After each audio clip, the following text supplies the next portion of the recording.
రేవంత్ రెడ్డి యాది పెట్టుకో, యాడికి పోయినా ఒక 500-600 మంది సెక్యూరిటీని పెట్టుకుని, లేకపోతే మాత్రం ఈ బలగొట్టేటట్టున్నారు ప్రజలు.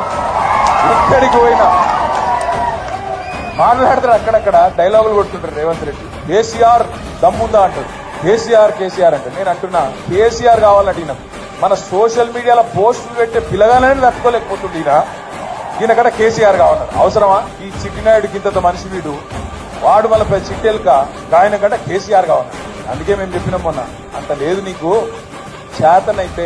ఇప్పుడు అసెంబ్లీ నడుస్తుంది కదా, రేవంత్ రెడ్డి గారు నాకు ఈ భాష ఇష్టం ఉండదు, నిజంగా చెప్పాను, నాకు తప్పదు. నాకు నిజంగా అప్పుడప్పుడు నాకు ఇష్టం ఉండదు చదువుకున్నా. రేవంత్ రెడ్డి లెక్క నేను ఆడ ఆవారా తిరిగినాను కాదు. ఎక్కడో పోయి బయట దేశంలో ఇక్కడ ఉద్యోగం సంపాదించుకున్నా, కొంత పేరు సంపాదించుకున్నా, నాకు ఇష్టం ఉండదు. కానీ ఇక కుక్కగాడుకు చెప్తే బాగా వాళ్ళకి ఇట్టే చెప్తేనే అర్థమవుతుంది.